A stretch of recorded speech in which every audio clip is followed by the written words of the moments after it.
Didn't give me a URL to show you, but you should be able to find it.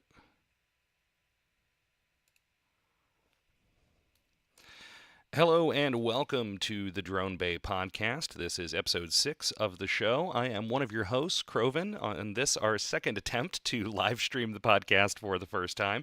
I am joined, as always, by my co-host, in-game courtmate and real-life brother, Tharus Marr. So, Tharus, barring any potential future power outages, how are things going?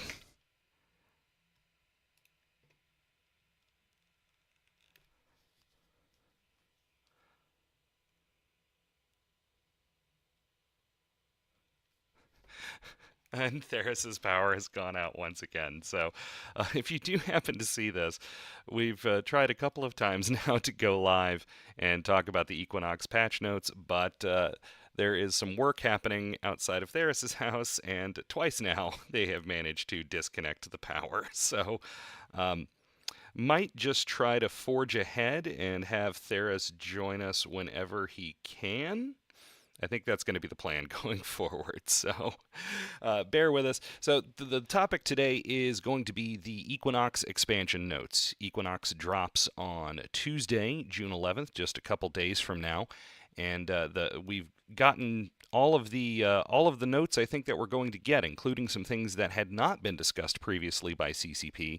But there's a lot of new stuff coming in just a couple of days that's going to shake up PvP, it's going to shake up industry, markets, everything, kind of all the big changes you'd expect from a big expansion like this. So, with all that said, I think that we should probably get ready to just go ahead and dive in. Let me get back to the correct tab here.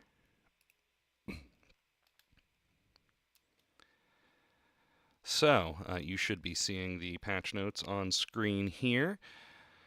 And a lot of this is stuff that we've covered, but it is worth revisiting at least briefly before. Okay. Oh, yeah. Okay. I see Theris in chat now. Okay. So, Nullsec soft changes. There's been a lot of discussion on that. It's frankly something that Theris and I are not as brushed up on because we don't live in sovereign Nullsec. We live in a combination of lowsec and wormhole space for the most part, and various alts scattered around in highsec.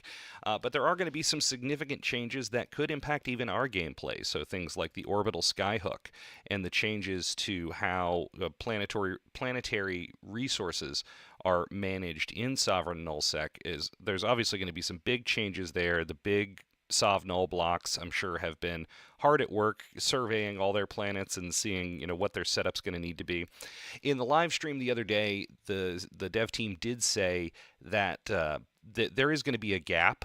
So all of these alliances are going to have a little bit of time to make the adjustments, which just makes sense. Frankly, you don't want to drop that and suddenly nothing works anymore for a little while.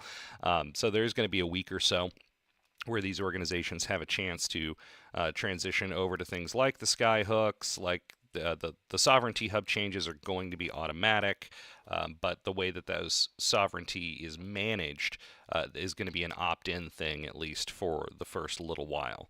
And then, of course, we have the Metanox moon drills, which we have talked about. It's one of the few structure changes in this expansion that will potentially apply to wormhole space. I mean, not potentially, you can put them in wormhole space, which is interesting because, wormhole moons are not known for being particularly valuable, but if you don't have to actually spend the time to mine them, then it might be worthwhile for larger wormhole organizations to drop moon drills and just have a little bit of passive income for their corp and or alliance. So I'm not sure if we're going to be doing that or not. I know there's been a little bit of discussion in Discord about whether or not we jump into this. I think it's partially going to depend on the availability of the resources that you need to run them, because the reagents and things like that you need to get from Sov Null. And while it seemingly there will be plenty of those to go around and plenty to be sold to people in lowsec and in JSpace, it might be a little while, and the market might be a little crazy, at least at first, for this stuff. So additionally, orbital skyhooks are going to be replacing customs offices. They have reiterated a couple of times, and I think it's actually in this image down here, that PI is not going to change. PI is going to stay the way it is, whether or not you're using a POCO, a planetary customs office, like we have for years and years now, or if you're in Sovnull and using one of these new orbital skyhooks, the mechanics of PI are going to remain largely the same. It would be great if we got a facelift to PI at some point, maybe somewhere down the road, now that they're making planets more relevant with both these changes and things like Vanguard that are focused highly on, being on planet. And Tharus said in a previous episode that the way that the missions work is you're actually going after PI resources, basically. So with the emphasis on planets, it would be nice to see a facelift to the PI interface at some point, because it always has been and remains an absolute click fest. So we'll kind of go briefly through some of the rest of this, the new resources in Equinox. So there's three main things: power, workforce, and reagents. Power comes from the star in a system, and then a few different types of planets, as you can see here: gas planets, storm planets, and plasma planets, and this is in ascending order of power provided. So upgrades and all that sort of stuff that you want to use in a Sovnull system is going to be dependent on power. It's also going to be dependent on workforce. So power is only local to a system. You can't move power from one system to another. You can, however, move workforce, and I believe that's all done automatically. You can set it up to do it automatically. And so workforce comes from the types of planets that humans can live on. So barren, ocean, and temperate planets are where you'll get your workforce resources from. And again, these are what help power the sovereignty hubs and that sort of thing. And then we have reagents, and these are things that can be actually physically gathered from planets, specifically lava and ice planets. It's magmatic gas and superionic ice. They said in the stream supersonic ice a couple of times. But this is interesting because this works a little bit differently in that it's much more like a traditional PI resource, in that you'll actually have to take a hauler over there and pick it up and then bring it to wherever it needs to go. And so this is... And one thing I found interesting about this says can be sold to NPCs. So there are going to be NPC buy orders for this. And I find that really interesting because what it means is there is effectively a price floor. The price will never drop below whatever the NPCs are going to pay for it. So even if there's tons and tons of this stuff available, there's always going to be a market to sell it, which is going to, I think, incentivize people in Nullsec to pay more attention to things like PI. Nullsec PI is already a pretty good source of income, but this sort of guaranteed income in the form of NPC buy orders, I think, could really just further incentivize people to do that. And, what do we need more of? We need more ISK in Nullsec. Everybody knows that people in Nullsec are space poor. So I'm really glad they're getting a little help to their wallets there. And, okay, so this is just kind of explaining what the various resources and reagents and whatnot do. These can be rated. The skyhooks can be rated because when you harvest the reagents, they're immature at first, and so there's a time period that you have to wait before you can actually go get them, which again is not totally unlike PI. So, whenever you're processing PI materials on a planet, you have to wait for those cycles to finish. So it's kind of a similar sort of process. But people can go and hack into the skyhooks, kind of like the ESS raids, and can steal your stuff. So that's kind of fun. And we've already gone over a lot of this, so I'm not going to get too deep into the skyhooks here. BPOs for the skyhook can be obtained from an Upwell Consortium Corporation member station for an ISK cost of 5.5 billion ISK. So they're going to be pricey to produce, especially early on when people won't have had time to research these. So over time, the price is going to drop, and I would imagine that the larger blocks are just going to do it in-house as opposed to going to the open market, and they're just going to have people dedicated within their own organizations to actually building this stuff and getting it online for their people to use. And then here is the input requirements, the structure components that you need to build. And then we have the Sovereignty Hub. So the Sovereignty Hub is replacing the Infrastructure Hub and the Territorial Control Unit. It's combining them into one thing. And this is also where all of your upgrades are going to be managed, as far as whether you prefer upgrades that, produce anomalies with rats in them, or things like asteroid belts, stuff like that. And this is where all that's going to be managed. And again, here at the bottom it says, when Equinox is released, there will be a generous grace period for player organizations to manage the transition from iHubs and TCUs to sovereignty hubs. So they're not going to, they're not going to pull the rug out from under anybody. They're going to give everybody a little bit of time. But I can't help but think that there's probably some pretty inactive groups out there that maybe hold one or two systems. I recently ran the Angel Cartel Epic Arc on my Alpha alt, and I was going through all these singleton systems that were held, that had sovereignty near Curse, so Scalding Pass, places like that. And I can't help but wonder how active those organizations are, because there was nobody out there when I was moving through. So I'm curious if Sov might get dropped in some random places just because people aren't active enough to actually keep up and maintain with these changes. They're obviously logging in enough to fuel things, so presumably they'll know that this is all happening, but still, could be interesting. And then here, while the mechanics will remain the same and have that grace period, the actual structures will change immediately. So on expansion day, all existing iHubs will be replaced with the new SovHub graphics, name, and description, and their location will be automatically moved 2 million kilometers from the sun. So all of those SovHub fights, when they happen in the future, they're going to happen at the sun of whatever system happens to be contested. And then here's where they say TCUs will continue to represent the legacy claim in a system that haven't yet had a Sov hub deployed, or where an iHub hasn't yet transitioned. You won't be able to drop new TCUs.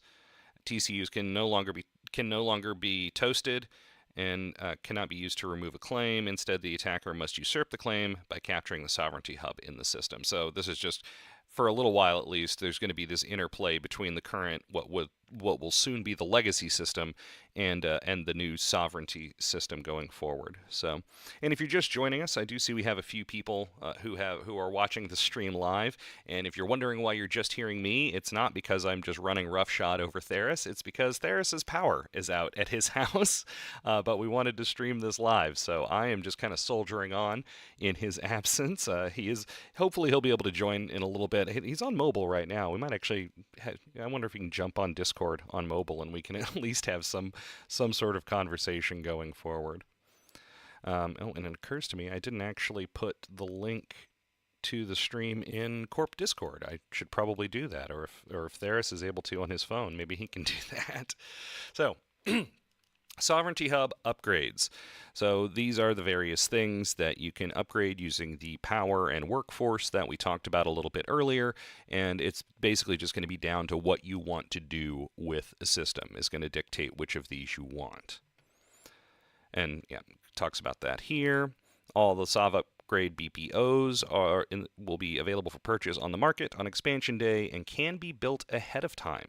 So because a lot of this is coming in a week after the expansion. And then there's a list of all the upgrades. So infrastructure, so stuff that you want to build, or beacons both to create Sinos and to suppress Sinos, PVE upgrades, the various threat detection arrays. A lot of them are kind of arranged by difficulty. And then the mining upgrades, which you can tailor to different ore types or different mineral types that you want to be able to pull out of the asteroids that you want to spawn in your system. And so there is still going to be the ability for Nullsec to have easy access to Tritanium. That's something that's always been a little bit of... There's been a lot of changes throughout the years to this, with the idea that, do people from Nullsec have to come to HighSec in order to buy Tritanium and ship it back out? And there have been various things done over the years to prevent that, and it looks like that is going to continue to be the case with these new mining upgrades. All right, and it looks like Tharus is going to try to join us here. We'll see how well that works. New mining sites that prospecting arrays can provide, kind of a similar deal with the various types of ore that are abundant in certain types of minerals as well. And then here's something interesting too that they kind of snuck into the patch notes. Maybe they'd mentioned it before and I just hadn't heard it or Reddit, which is escalations, mining escalations. So additionally, players completing any of the above asteroid belts have a small chance to get the first ever mining escalation. The site contains a massive amount of all types of ore. So obviously, combat anomaly escalations have been a thing for quite some time now. But now miners will get the joy of having that little notification pop up. And I don't know when it will pop up. Is it once you finish the last rock in a belt? I don't know. It does say completing any of the above belts, so I guess it's once you finish it. Also, new types of sites, a new type of more challenging and rewarding combat anomalies have been added and are exclusively available through the new major threat detection array at the SOV Hub. So large numbers of high difficulty NPCs than the existing Sanctum and Drone Horde anomalies, and some of the new NPCs will be more apt to shoot at drones and fighters. And they outright say that they're meant to be run in things like battleships and marauders as opposed to carriers and supercarriers. And then there is a list of the various ones of these. Guaranteed faction spawn. Guaranteed officer spawn, so that's nice. You'll know before you even warp in if you're going to be looking at officer drops once you finish it. Hello. Oh, hey, Tharus has joined us. Hey, Tharus. I'm on my phone, so I apologize if this sounds terrible. It's actually not super terrible. All right. Well, there you go. Thank you, Samsung, and no, thank you, Greg Abbott. So that is a conversation that we could have a long conversation about Greg Abbott. But yeah. All right. So I'm here. I have no video feed, but I will chat along. Okay, so yeah, I'm basically going through a lot of the stuff that we've sort of discussed already, but if you had anything you wanted to add as far as the Sovereignty Hub and all of that, yeah, we can definitely do that now. I don't think so. I was listening along, and I didn't have anything else to add. I'm excited for what the resource raids are going to look like from those extraction structures. But yeah, the Sov Null stuff that won't really impact us directly, so I know it's important to some large percentage of EVE players, just not particularly us. Yeah, exactly. And you're absolutely right. The rating aspect is the only part that's really likely to have an impact on us. Though being able to disrupt the flow of some of those resources and reagents, if we do get contracted to, mess with some Sovnull folks, that could become very relevant to us very quickly, potentially. Right. All right, let me get back to my tab here. Sovereignty Hub transition. Okay, so this is where they talk about some of the details. And I'm not going to go too in-depth into this because we've already been going for a little while now. But suffice to say, a lot of stuff isn't happening for another week after the expansion, and I would imagine the folks to whom this is extremely relevant already know about it. So we'll just go ahead and skip down to the Metanox Moon Drill, which I also talked about a little bit and kind of the potential implications.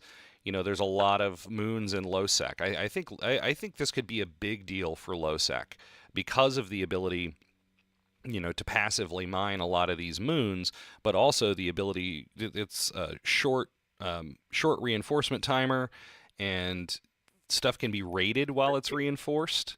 So there could be a lot of content based around these because Moon Goo is, while prices have been dropping on a lot of things, a lot of the rarer stuff, R16 and up, it's still extremely valuable, especially if you don't have to work for it. So I think raids on these, raids on these will very much be a thing. And it said they've got basically the hit points of like a Raitaru, or did I see that? Yeah. So a million shield hit points, 4 million when in high power, same with armor, both 75% resists, 24 million hull with 0 resists.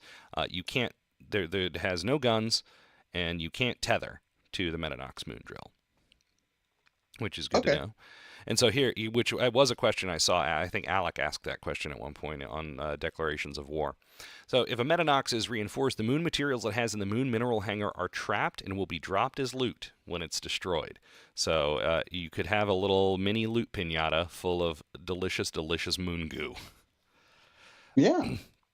And presumably it'll be the refined version of the moon goo too, because even though it's significantly less efficient than mining it with, hulks and whatnot, You're still going to get the end stage stuff, which is going to be a lot smaller than um, than the actual ore. So, and then the Metanox Moon Drill blueprint is available from Upwell member NPC stations for 6 billion ISK. And Small then, amount. yeah. Let's see the input materials. And here's one that's probably been one of the biggest topics of conversation regarding the expansion so far, and that is the Upwell haulers and freighter. And frankly, one of the things I'm most excited about, because I do a lot of PI out in our wormhole. Like I said earlier, Nullsec PI is good. It's widely accepted that JSpace PI is just the best, bar none, and Hmm. I am Yeah. pulling in quite a bit of money off of those planets, so I'm excited to get a hold of some of these haulers. Yeah. So, in case you've missed it at any point, the Upwell haulers, they're going to have smaller cargo bays than your traditional haulers, but they all have infrastructure holds, and so infrastructure holds are able to hold things like Upwell structures, the reagents, and also planet PI stuff. In addition to all of the stuff that you would put onto an Upwell structure. So these are very much designed around player structures, and then with the bonus of being able to haul your PI stuff, and they get weapons. 20% bonus to Yeah. missile damage for the Squall. And then the fittings here: 4 high slots, 5 mids, 3 lows, with 3 launcher hard points.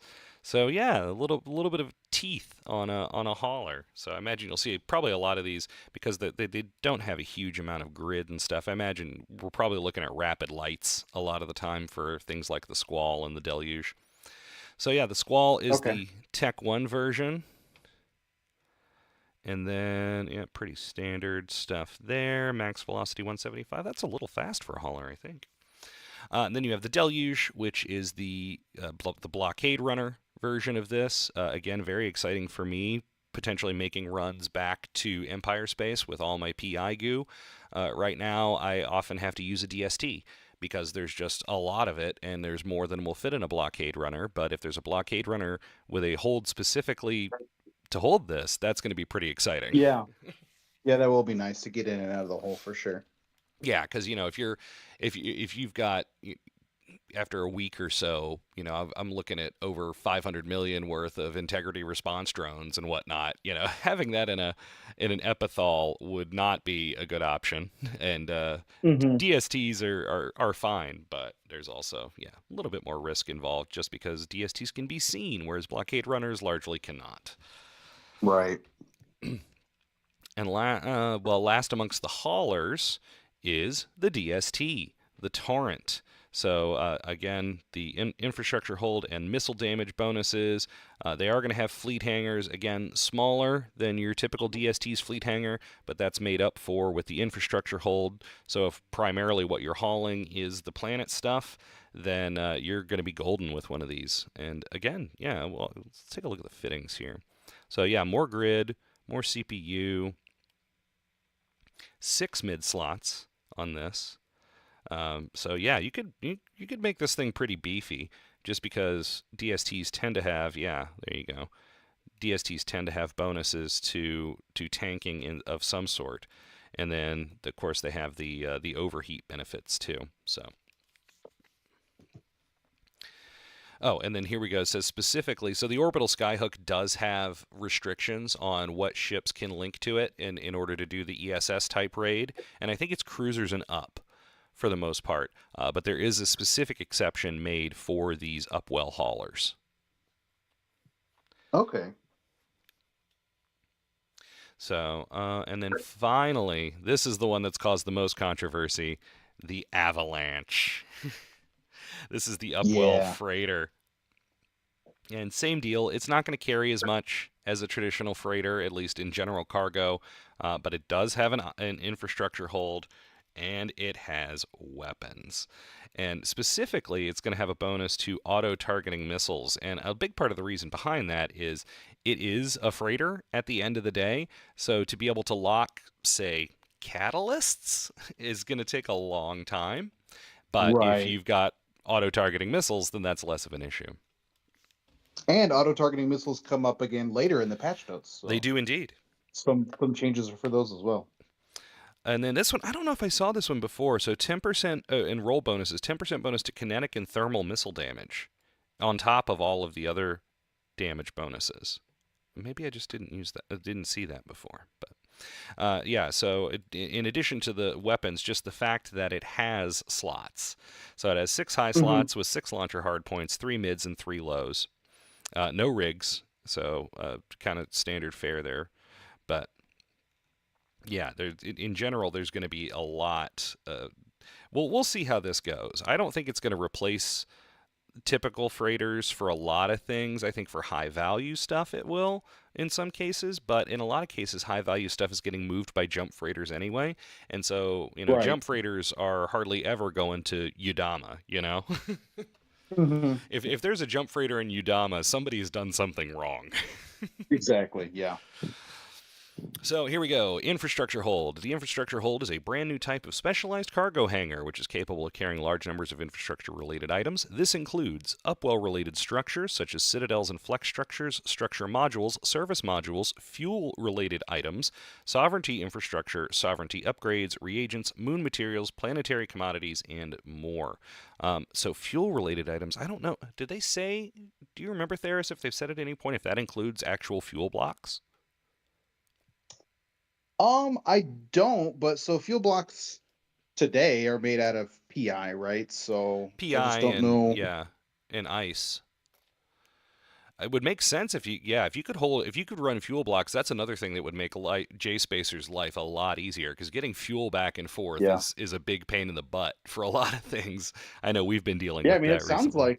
it sounds like it'll work with the actual blocks themselves, not just the components. But I guess we'll have to wait and see. Yeah, I But guess we'll find I out. would the way that's worded, I assume it does. Yeah, I know. I think you're right. I assume the same. So all right, have a quick peek over at chat here. Nope, nothing new in chat. So yeah, I think we are going to try to do more live recordings of this when your power is a little bit more reliable. Yeah. Yeah. And then obviously we'll put the recording up as well so that people can watch the show that way. So skill requirements for these haulers. There's 3 new skills being introduced. And then Upwell haulers is going to cost 2 million ISK at Upwell Consortium member corporation stations. And this is something that I'll go ahead and mention this now because it was bugging me that I couldn't. I was like, God, what? I couldn't remember what corporations are members of Upwell. So I did pull it up, though I think maybe I closed that. Oh no, here we go. Okay, so yeah, I went back into the news from 2015 when they announced Upwell for the first time. So the corps are Kemeltech, Eifer and Co., Intaki Bank, Mordu's Legion, Yatiri, and Zor and Sons. So those stations are all over space. There are 2 Yatiri Hmm. stations in Jita, so it's not going to be hard to get a hold of this stuff. And Yeah. that's assuming you can't just buy the skill book off of the skill interface. So, all right, so let me tab back over. So yeah, Upwell haulers, 2 million ISK, very reasonable cost. Upwell freighters, 80 million ISK at Upwell Consortium member corp stations. And then Upwell Starship Engineering. So this is what's going to be required in order to invent the Deluge and the Torrent. And that's going to cost 10 million ISK and 15,000 LP at Faction Warfare Empire Militia LP stores. So a bit of a boost, I think, for Empire faction warfare folks because there's such a glut of LP and so much stuff on the market that the returns on their LP have really dropped. Even since you and I were in Gal Mill about a year ago, it's just their LP are not worth as much as they used to be. Yeah, nice temporary boost. I always wondered how much like skill bucks are obviously going to be a one-time purchase, so the market around those is kind of a little different. So I don't know how long that boost will last, but it will be Yeah, good up front for sure. well, and presumably there will kind of be a constant stream of industrialists, kind of getting into it. And the other thing too is a lot of people who do large scale industry, they're going to have multiple tunes that they're going to be inventing these True. BPCs on. So one player might buy Yeah. 5 of these. Yeah. But Yeah. Yeah. but yeah, no, you're right. It's not going to be a super long term thing. But even now, the skill books for a lot of things are kind of the more valuable return in a lot of those LP Hmm. stores. Okay, Upwell Haulers is required to fly the Squall. Needs to be trained to 5 to fly the Deluge and the Torrent, so just like the existing blockade runners and DSTs. Upwell freighters is required to fly the freighter. Duh. And then, yeah, here needed to manufacture Tech 2 blueprint copies. So now we're getting into the stuff that got announced this weekend. They called it the Bundle of Joy news. And right Hmm. here at the very top, carriers. So, you know, I used to be a carrier pilot. I used to carry a rat. I used to fly carriers in PvP. I used to do a lot with carriers. I do not own a carrier. I pulled the carrier skill out of Crovan's head because carriers suck right now. There is, outside of very niche things, there is no one thing that a carrier does that another ship class doesn't just do better. Um, I remember when I first started flying carriers, it was before force auxiliaries. So carriers Hmm. were your capital logi ships, and so that got taken away. But fighters were still really good for a while. They even talk about it in here. I forget where it's at in here, but that fighters used to be great at killing subcaps, too good, in fact, and so they caught a Hmm. heavy nerf, and now carriers are just not good. So they're adding things. The carrier conduit jump. So the carrier conduit jump is basically it's like a Titan bridge, except the carrier has to go with it. Yeah. And up 5 to 30 players based on skill level. So it's all going to be dependent on the I forget what it's called, conduit generation or whatever. But the prereq for that is Jump Portal Generation 5, and that is a hefty train.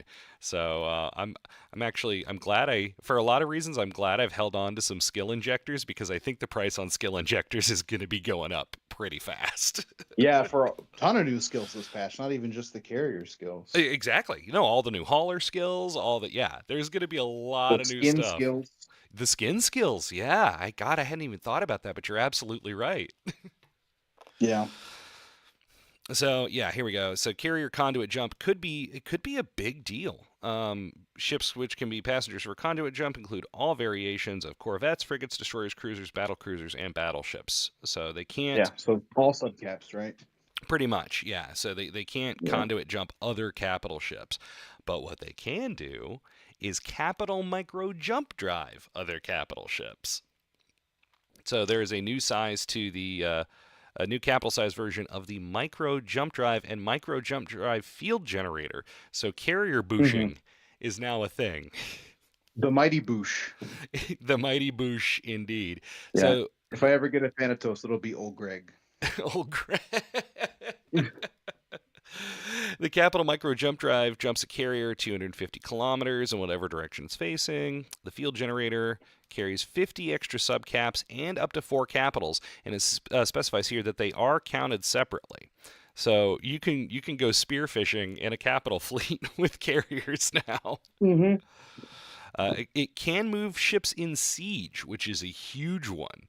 Normally, Oh siege, wow. yeah, siege dreads, kind of them not being affected by anything, war wise or whatever, has always been sort of sacrosanct. But they're allowing them to get spearfished and booshed. So yeah, whether it's siege dreads and then triage mode, fax, and then Rourke walls with their industrial cores running, you can move all of those with this thing. And then after the jump completes, all ships moved by the jump are scrammed for 5 seconds and unable to be moved again. So you can't. There's a little bit of a delay for double booshing. And then, as per usual, they can be stopped by warp scrams and scripted heavy interdictor warp disruption field generators. Network sensor array will block the activation of these modules by the ship it's activated on.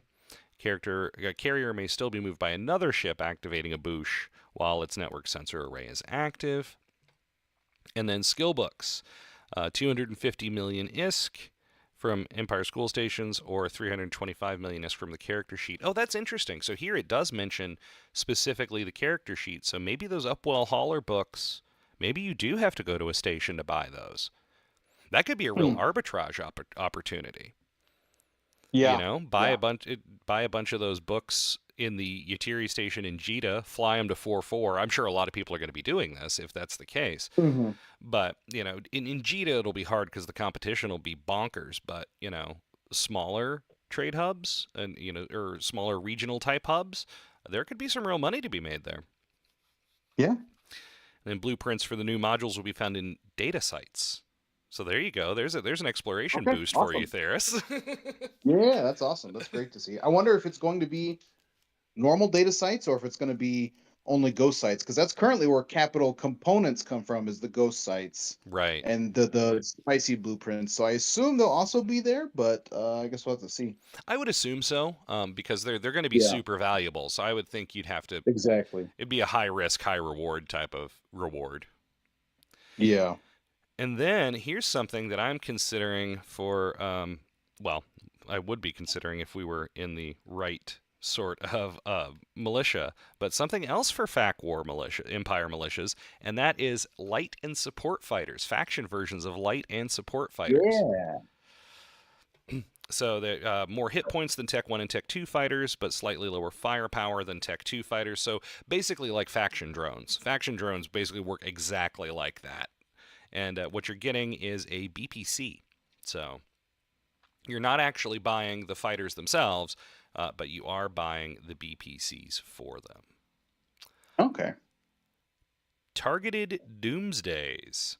So Titans are getting a buff for their targeted Doomsdays. Basically, what they've said here is capital ships in particular have gotten so tanky that Doomsdays don't really phase them anymore, and Hmm. so they're buffing them significantly, so that dreadnoughts have to fear Titans once again and their targeted Doomsdays.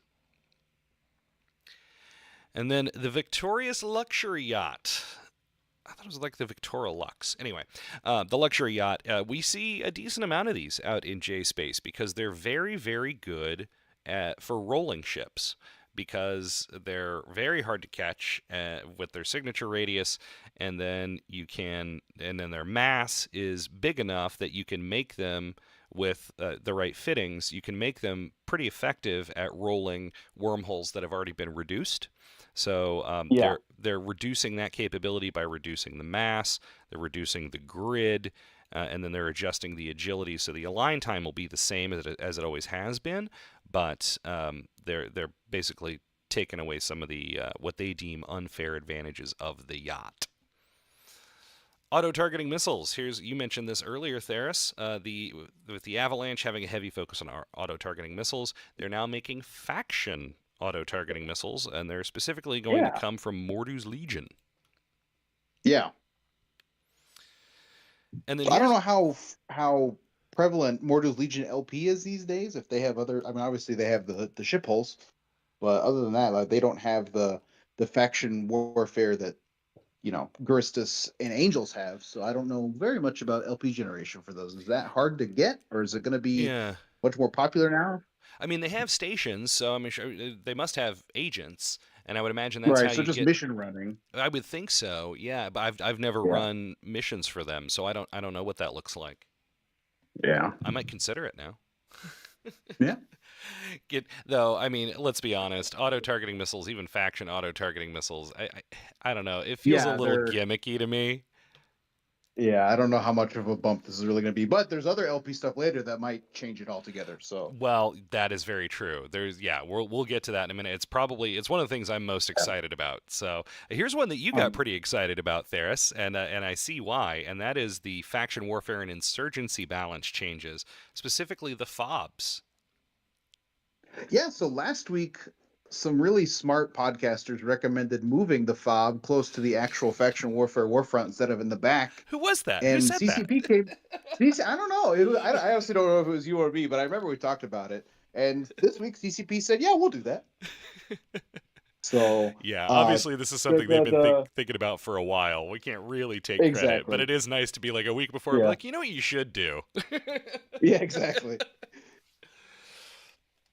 So yeah, specifically they're going to be placed in command operation systems, which are next to the frontline systems. Whereas right now Hmm. they've been in the rear guard systems, and exclusively in the rear guard systems of the Caldari, because the Caldari have been smoking the Galente for Always some winning. time. Yeah, Um, which I get the concept behind it. If the pirate faction warfare is all people trying to disrupt Caldari. It makes sense to put them in the back line, but right now all it does is promote farming because Caldari only go back there to sometimes stop insurgency, sometimes they don't care. Yeah, And it's and just just not farm quite LP. the exactly. So this is going to generate more content, which I'm always here for. Yeah, no, it should generate more fights.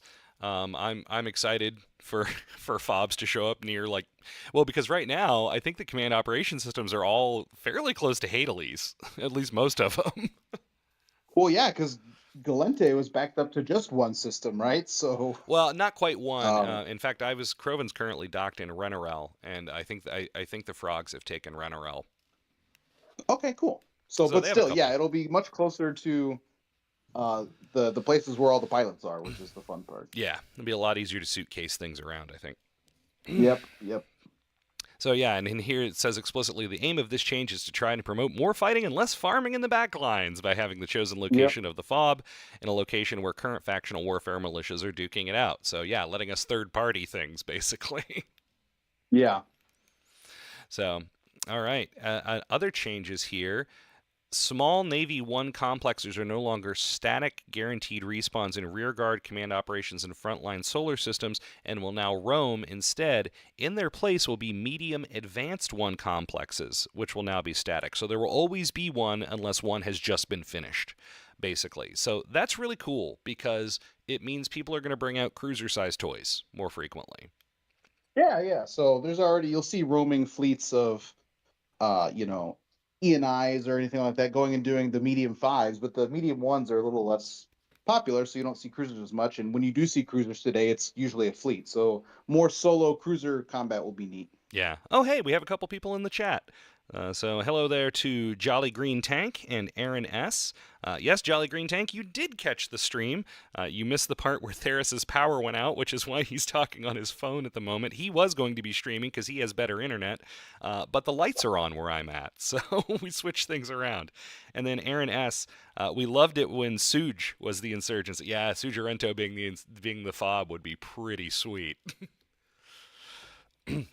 And then and it would make the fob itself potentially more relevant too because it's a structure that we can tether to, that the Gur mill and Angel mill on the other side can tether to this structure. So yeah, there could be some interesting shenanigans. Yeah. So yeah, then here with the change from the static being small navy to medium advance, as a longtime Deimos enjoyer, that makes me very happy. But yeah, they want people to bring cruisers out, and I agree. Well, Let's and they see. did highlight the Navy plexes. So actually, will this affect the pirate plexes? Now that I think about it, Ooh, maybe not. But well, all of our plexes are advanced already. they're advanced, but they're not Navy. Oh, yeah, yeah. Well, no, I think yeah. So the small navies only exist in the traditional FAC warplexes. You're right. Ours are all Yeah. advanced. So I don't know if Right. there's going to be changes to our statics or not, which is Yeah. fine. I'm also perfectly happy flying my Catalyst Navy issue. So. No, absolutely. All right, so faction warfare battlefield NPCs will now spawn more slowly between waves and will now orbit the capture points much closer than before. This is a small change. Oh, well, let's wait for the train. Hello, train. Let's wave to the tourists going by on the train. We should key up. I don't know if is the train whistle picking up on my mic. No, I don't hear it at all. Okay, well, it's because I'm using a good mic, I guess. Yeah, so it's a pain in the butt, especially in some of these insurgency sites, because you've got friendly NPCs and enemy NPCs, and they'll chase each other around. And so you'll end up Yeah. with frigates, 40 kilometers away. Now, this does specify Yeah. battlefields. I don't know if that means plexes, all plexes, because the I battlefield is I a think it thing. does. Yeah, capital B Battlefield is a thing, but I think in the patch notes where they originally mentioned this, I think there's something you can do where you can actually pull the rats outside the capture area and then basically Yeah, just speed tank the rat and you don't actually have to fight anything. I'd never seen that done, I but had neither, it but doesn't. yeah, so it's right here actually. It says our intention here is to make killing the NPCs the optimal path for progress on the capture points, rather than killing a single battle or keeping a single battle cruiser NPC alive outside of the capture point. Right. So, yeah. but it has the side effect of me not having to chase things around as much, which I'm all. Absolutely. Yes. Okay, added a new faction command link. This is actually pretty exciting for me. Added a new faction command link, mine link, which gives a bonus to information and skirmish command bursts, which are really good ones for PvP. Guri Malakim command mine link. So it's specifically for the pirate factions. It's available for the Commando Guri and Malakim Zealot LP stores, which are located in Zarzak or the FOB. Cost is identical to other faction command mine links: 100,000 LP, 100 million ISK, and one of each of the regular mine links. So yeah, mine link the faction mine links have always been great because they let you combine two. Normally you can only have one of them in, so having a faction one means you get the effect of two, which is awesome. New faction and officer variants for the signature radius suppression modules, which I've never really dealt with. So. And then something, it's going to be niche for a lot of people, but I know when I was watching Oz's stream yesterday, he had a lot to say about this. The Vendetta and the Vehement. Tharus, do you know what a Vendetta and a Vehement are? I'll be honest, when I read it, I did not. Yeah, so there's Serpentis capital ships. The Dread and the Titan specifically, I think, right? Yeah. Okay. And so they're having their build cost reduced. And they're going to be more in line with the other pirate faction capitals. So I think there's been a lot of these BPCs floating around, and people haven't been building them because there's so much cost involved. And now that they're bringing them back in line, those BPCs are going to shoot up in value pretty significantly. Cool. I mean, I'm happy to see more fun capital ships around, so can't argue with that. Okay, yeah, so Aaron in chat says, if you don't kill the battlecruiser, the next wave won't spawn. That makes sense. Battlecruiser will orbit outside the range of the timer to run, so now that won't work. So, yeah, okay. That's kind of what I thought. So, thanks for the clarification. It's great having chat sometimes. I know. People can tell us about stuff. Some graphics upgrades, and specifically fidelity Upwell citadels, namely the ad and will have undergone an FX and lighting pass. Lighting and effects have been added to enhance the visual appeal of these structures. Structure explosions have also been made more visually enjoyable while in tie-dye. And then all of the planets have received a graphics overhaul, and you can see some examples of that here. And they look really nice. I mean, yeah, we're going to be spending more time around planets, so they look great. Yeah, no, it makes perfect sense. Which, like I said, also gives me hope that next they're going to be working on PI. And then we have Skinner ship personalization. We've talked a lot about this and the way that this is going to work. The sources for these, there's going to be permanent ones. There's going to be some that are part of the new air reward system. There are going to be some that drop. There are going to be some that are unlimited use, but you have to pay Plex to use them. There's going to be some that are limited use. So there's a lot of different variability. I haven't even really begun to explore this in depth yet. I've watched the streams and things. But I think most remarkably is it's something that CCP for a long time said they would never do, which is let us make our own skins. So the TTP clock, it will start running after downtime on June 11th. Naming custom skins and skin lines, they can name them. Sequencing. Yeah, so we've talked a lot about this. I don't know that I want to go too in depth. Yeah, no real changes from the stuff we talked about. I'll just reiterate my initial excitement, and then slight disappointment in this launch. So I will be anxiously awaiting them to implement searching completed skins and a way to make it easier to put Corp or Alliance skins together. Right. So that all your fleet mates can actually find them and use them. So yeah, like we said a couple episodes ago, was that episode 4? 4 or 5, yeah. Yeah, it wasn't it didn't look ready for prime time. At least the hub, the Paragon hub, where you're actually going to buy and sell these skins. The actual process of the skinner looks fine, and I think it's going to be really cool. But like you said, the rollout right now, it's going to be cumbersome and it's going to be a pain in the butt. So hopefully they iterate on that sooner rather than later. And then you mentioned this earlier as well, Tharus. It says here there are a total of 11 new skills for those interested in specializing as skin builders. So again, if you have a skill farm or potential for a skill farm or are holding injectors, keep holding them, and at least for a few Yeah, more days. that's way more total skills than I thought they're going to be, because they basically have several advanced versions of doing the same thing, similar to the some of trade skills work today. But Right, trade and industry skills both have that same kind of phenomenon. So yeah, there's skills that affect sequencing time, the ability to sequence multiple skins at once, multi-skin sequencing, and then skin selling skills. So it's going to have its own version of market skills too. yeah, And let's see, I was just looking at the training time modifiers. I don't think anything is too egregious. I guess the peak induction acceleration is 8x, which is it's significant. There's one here that's yeah, one of the sequencing 9x. ones is 9. Yeah. But even then that's not too crazy. That's no more than No. like battleships. Sequencing binders, the different types of sequencing binders. We'll look at some of this at a later point.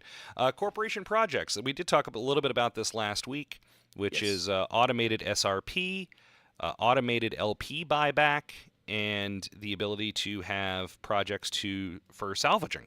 So we talked about that last week. I think the LP one, it seems like too many steps.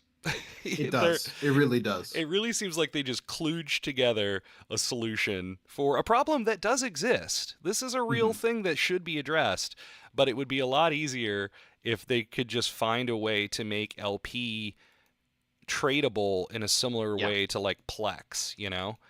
That would solve all of these problems. Yeah, 1-to-1 tradable for ISK instead of having to set up 2 or 3 different corp settings or projects to sort of get the same result. Yeah. But I won't complain about something where we had nothing before. But I think there's definitely Fair some room enough. for polishing this. And same with the SRP as well. And Yeah. it's one of those things that it gets brought up sometimes, but whenever they make big changes to Eve, there's always a certain amount of risk because Eve is a 21-year-old game, and there is a lot of legacy code running around that the Mhm. current dev team are terrified of. Yeah. Like what change is gonna randomly break something that makes no sense, but it will happen. The great Boutini. Yes. So, yeah, they don't accidentally Jita. Created automated ship replacement program, and I think as we discussed last week, you can get really granular and noodly. So, like if you lose a ship in X system that was killed by Y opponent, and is Z hull, then you'll get paid out for it. So I could see there being a bit of a pain in initial setup for this, right? Because you'd have to set it up for the cost of each ship and fitting, I would think. So, like, an executor versus a Logi executor versus an E&I that's the DPS or something like that. Yeah, it's done by Hull. Right. Overall, I think is so. Yeah, but if you have multiple fittings for the same hull, it's not going to quite work. And I doubt it's going to be too different, especially from a corporation SRP level. They'll just give some amount of ISK, and that'll be what it is. But Yeah, I don't see multiple fittings per hull being that much of a problem. You do see some no, variation in like if you've got a fleet of cruisers or battle cruisers, sometimes you'll swap out E-War. So some people will have right? points, some will have scrams, some will have webs, that sort of thing. Where it could be an issue is Tech 3 cruisers. Yeah, that's what I was just going to say. Is Tech 3 cruisers? I don't know how that would work, but again, I don't see many fleets. It's definitely possible and probably the most viable where you have the same hull doing different things. Right. But Yeah, still because you don't could see have that them very be often. you could make a Tech 3 cruiser a Logi very easily. Yep. So, incentivize loyalty point activities. So, the ability to tax the loyalty points and then, well, though, I guess you could just pay people for earning loyalty points without taxing them, though I don't know. I mean, maybe just to encourage people to log on. I don't know. And Yeah. then similarly with that LP buyback program. So basically, you set the tax to 100 and then combine that with the loyalty point project, and you're effectively creating an LP buyback. Hmm. And then incentivizing salvaging, and then one that I know Alec was excited about. They overhauled the corporation window UI, so I never have to deal with that. Exactly. So next up, that one something we had heard about. We didn't talk about this one as much, and that is improved air daily goals. So the current daily login rewards are going away, and they're being replaced by these new air daily goals. And so positive sentiment on how Air Daily Goals improved on the now deprecated Daily Challenges system last December. I do remember the Daily Challenges system. It was kind of a pain in the butt. The Air Daily Goals are a lot better. They're still a little weird. You know, my PvP faction warfare pilot getting daily goals to mine and scan signatures is a little odd, but Yeah. killing NPCs, sure, but they're also changing that and adding some specific things for like earning LP and salvaging and stuff like that. And it's all based on various careers that you can undertake. And so part of this is if you complete 2 of the 4 daily goals, and now right now you get 10,000 skill points. You'll get 5,000 going forward, but it also progresses you down this monthly track, which over the course of a month, if you complete 12 times, you get a whole bunch more skill points. You get Skinner components, you get ISK, and you get Evermarks. I love how they're still trying to make Evermarks a thing, but Yeah, again, could have tied it with the skitter system. very, very easily, presumably. Let's see. Yeah, the standard daily login campaign at the character selection screen has been replaced by the new Air Daily Goals. That was a question I had last week. Is it just skill points that are being removed? Are they taking away all the little fun boosters and skins and stuff like that? And it looks like the answer to that is yes. But Yeah. one thing that I'm pretty sure I heard them say on the stream the other day that's really good news, and it does make sense because it's kind of how Air Daily Goals work now. Whereas daily login, it was once per account. This is once per character. So if you want to Right. spend the time to undock and do stuff, then you can, you can actually come away with a whole lot more skill points than you were before. Yeah, absolutely. If you can pop on your 3 alpha accounts, and I'm sure there will be some challenges in the YouTube future from somebody From seeing what they can do with this for 3 alpha characters. yeah, exactly. Let's see, ship emphasis. So this is just some quality of life stuff for the most part. So there's going to be a new action for packaged ships, which is assemble and board, which I'm very excited about. It's a very Yeah. small thing, but it's very annoying because when you have a ship, it happens a lot for me with shuttles when I'm moving alts around. You double click the shuttle to assemble it and then double click it again, and it says, no, no, no, no, you have to wait. So now there's just one action to assemble it and board it. New section in the ship tree will show you what's been unlocked, so that's fun. Default ship naming, so it'll now prompt you to name a ship, so there won't be as many, X characters Caracol running around. Mm-hmm. Ship card view, so this is another thing that I think is largely focused for new bros, and that is instead of the standard list like we have now, it'll have a little card that gives you some basic information about the ship. So what its main role is, whether it's shield or armor tank, whether, stuff like that. And then skill requirement panel allows players to add skills to the queue, create skill plans, allocate skill points, and buy missing skill books. So streamlining that process. You could already kind of do it by showing info on the hull, but it was this looks difficult. exactly. This looks like it eliminates some of those steps. So cool stuff. All right, moving on. The ship tree added pages for SOCT and Concord ship lines to the ship tree. Fair enough. Faction logos shown within the ship tree have been updated, and then overhaul ship restrictions windows. So this happens most frequently with Dead Space stuff. So a lot of Dead Space stuff, whether it be missions, whether it be certain types of sites, that sort of thing, they restrict the types of ships you can bring in, and it depends how restrictive they are. The one that I interacted with the most until fairly recently was burner missions, where you can only take a frigate. But there's all sorts of sites that basically will allow everything south of a capital. So there's some that are restricted to cruisers, such as other burner missions, things like that. So they're going to make that a little bit easier to see what's being restricted in a given site or circumstance. Homefront operations. So homefront operations are something I haven't really messed with, but I really like the idea of. The idea being, helping to encourage people to fleet up from fairly early on in their EVE Online experience and cooperate with other folks toward common goals.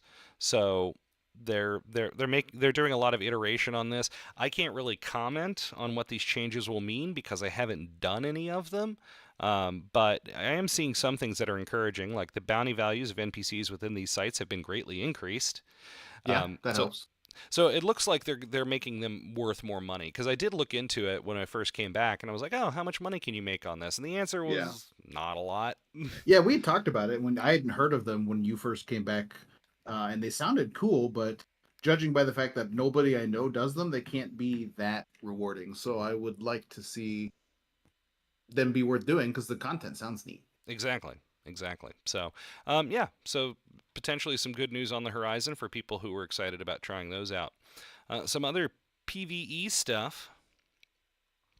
Paragon missions added new Paragon missions to request additional frigates, Navy frigates, additional destroyers, Navy destroyers, T1 cruisers, and faction ammo. Again, that's all the Evermark related stuff. Incursions. Mothership sites now have a minimum amount of time before they can appear. Nullsec is unaffected. Observatory flashpoints in Pochvin, something else I haven't done but I'm interested in. Activation range from the gate to the observatory has been increased to 25k. Players present in the first pocket of the site when the site pays out will not receive a share of the rewards. NPCs will now take into account the presence of drones and prioritize them as targets. My understanding is this is there to cut down on seagulling in Pochvin. So Yeah. anything that does that, I'm kind of all for. Here's one that could have some serious ripple effects. C5 and C6 cosmic anomalies and signatures. So the way a lot of the C5 and C6 sites work is they can escalate within a site, and you can have a sleeper battle or dreadnought, show up. And the way you did it was you put a capital ship on grid, and it would show up, and then the capital ship could leave. Well, they're changing that. The capital ship that you bring in has to stay on grid now, which is Oh. yeah, so a lot more risk involved, and it's got to stay relatively close too. So yeah, there's considerably more risk in getting the most out of these C5 and C6 sites. So you could be seeing a lot more dead knots in J space in the near future. Trig minor victory systems. So they will no longer consider players with 0 standing as hostile. So if you are truly neutral to the Trigs, then their sentry guns will no longer shoot you, which is fun. Yeah. Reinforcement fleets, yeah. Manufacturing, here we go. That's what I've been kind of skipping ahead because I'm excited about some of this. Concord Rogue Analysis Beacon, reduced amount of megasite required. LP stores, removed all ship hulls from LP stores. Yeah, it's a big one. It's a big one, especially for the really popular PvE ships. So the Gila, the Macarial, and to a lesser extent the Rattlesnake. Removing those hulls and forcing them to be built is going to have a big shakeup on the faction ship market.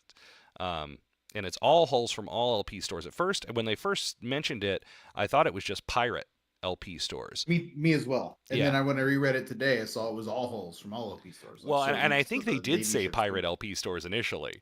And I think maybe just went back and clarified that no, it's all of them, which is a huge. It's a big boon potentially for industrialists. Yeah. And then added a new manufacturing component, the net resonator, for each pirate faction for the manufacture of subcapital hulls. So let's see, does it mention here? Yeah. So if you scroll down a little bit, removed Neuralink conduits from subcapital pirate ship manufacturing. So the Neuralink conduits are a pain in the butt. They're tied to each of the empires. There's 4 of them, each of them tied to an empire, and they have to be built. There's a lot of materials that go into them. This is actually something the other day when I was watching Corvette to Cinnaball challenge. Building the Neuralink conduits is actually one of the bigger factors in his whole bootstrap thing, because he needs so much ice and so much different moon goo and so much just weird and random stuff. So the fact Mhm. that they're removing those and adding these things that you can buy with Pirate LP is super cool. And what I think is going to happen. It changed LP offers for Pirate Hole BPCs. It doesn't specify how they changed them, but my suspicion is, at least initially, pirate uh, pirate ships are going to go up in price. Particularly the ones, particularly things like the Gila and the Macarial. Yeah. I'm actually sitting on a couple that I'm speculating on at the moment. So they will stabilize again. Where they stabilize, I don't know. It's going to depend on the new LP cost of the blueprints, because the blueprints are cheap right now. I'm guessing the LP cost for blueprints goes up, which means the ship price will go up. And in these net resonators, we don't know how many you'll need, if it's equivalent to the number of Neuralink conduits you need now, and how many LP they're going to cost. But it seems like, at least for Pirate LP, it's going to be another really solid, stable way to cash in your LP, Yeah, because for sure. there's always going to be demand. So, because shopping in the Pirate LP stores can be a bit challenging at times, I've found. And so this is something that presumably you won't need to bring any material in. So if you're going to the FOB, or if you're going to Zarzak to cash in your LP, you don't need to worry about carrying cargo in and out. Yeah, that's the most painful part. Is most of the Pirate LP stuff requires things other than ISK and LP. So Right. not requiring those is going to help a lot if that's the case. I don't know what they would require if it still requires prereq components, but Yeah, my guess is ISK and LP, like the yeah, blueprints. So yeah. let's see. Sorry, go ahead. No, you're good. So next up, T2 capital guns reduce the amount of morphite or robotics required for the manufacturing of T2 capital guns by 50%. So that's exciting for as a dreadnought owner. I'm excited to see that. Yeah. And then genetic mutation inhibitors. A new skill, mutagenic stabilization, has been added as a requirement to build genetic mutation inhibitors. The skill gives a 2% reduction in manufacturing time for all items requiring it per level. The skill book has a training multiplier of 2x. Can be found in standard Empire schools for the price of 15 million. And as they say here, that about sums it up. So there's a lot coming. Big changes to carriers, changes to the way that that all faction ship markets work. It's like I said, if you're sitting on some faction hulls, I might continue sitting on them a little bit longer, just like with skill injectors. Yeah, I it's my excitement for Equinox has basically doubled since these notes came out. I know, isn't it? So the Same new for stuff me. was cool, but the just balance changes are way more exciting to me, at least until I have more info than the new content stuff. So Yeah. um and I know for sure the carrier talk is probably the highlight of everything. I know that's been discussed for ages now about what do we do to fix carriers. Every day on Reddit there's a new thread. This is how I would fix carriers. So Mm-hmm. Mm-hmm. be interesting to see. And then the new fleet strategies that come in around being able to conduit your subcat fleet and not have to all be black ops to do it. So Yeah. yeah, I'm excited. Yeah. Basically, blopsing with whatever you want is Yeah. super cool. I mean, Yeah, and you've that always plus been able the to do that primary with. content we do. Oh, Yeah. sorry, go ahead. I would say you've always been able to do that with Titans and bridges, but Yeah, but probably easier to get a carrier than a Titan. yeah. And then our primary content, the Pirate Insurgency, got some cool big changes too. So Yeah. both in the content and the LP. So yeah, much more excited about Equinox now than I was last week, and so I hope everyone else is as well. Yeah. No, I agree fully with everything you just said. So, yeah, it's going to be exciting times here in just a couple of days as we get ready for the Equinox patch. And I guess we've been going for a while here, so we'll probably We wrap have. things up pretty quickly. But we do have folks in chat. I think I see like 17 in chat. So hello to everybody who decided to join us live for this first live recording of the Drone Bay podcast. We soldiered on despite Tharus having. Are the lights back on at your house? They are. Don't have much faith of them staying on. They said 7:30, but Who knows? But for the moment, they're on, and I'm happy to be here. All right. So, yeah, and we're happy to talk to all of you. Just as a reminder, if you want to fly with us and participate in some of the stuff we do, Tharus and I are both members of Noir. Noir is a mercenary corporation. When we're off contract, we spend a lot of time in Garista's militia, blowing up the Caldari and the Galente, and earning fat isk through the LP rewards in the Pirate Loyalty Point store, which I think are about to get even better. So, Yeah. there is a link in the description to Noir's Discord, or you can join us in the in-game channel, Cafe Space Noir Dot, and you can get talking to recruiters. If you're not super experienced with PvP, then we have Noir Academy as well. So that is kind of our training corp for new bros and Care Bears, frankly, who want to get into the PvP lifestyle. So. Yeah, and I've been fairly busy this last week, so I haven't been able to log in much. But looking over at Discord, I've seen a couple of people have hopped into the Discord and talked about joining and asked to join, and so that was really cool for me to see. I'm glad you guys are wanting to hop in with us, and it was just super fun to see. Right on. Yeah, thanks for stopping by, Aaron. Frenemies indeed. Where do you want to meet? I'll come meet you in a little bit. Actually, I have a lot of things I need to do around the house, but I am hoping to get a little bit of PvP in this evening. So, all right. Well, with all that said, I think unless you have anything else there, so I think that's probably all for this episode. Yep, that about covers it. All right. Well, you can join us next weekend. Maybe we'll try live again. I don't know. Yeah. For the Drone Bay podcast, or of course you can listen online with I'm still having some trouble with the audio only feed. I know we've been asked about that. I'm sorry for folks who are still waiting on that, but you can always watch the VOD here on YouTube. And yeah, until next time, good hunting.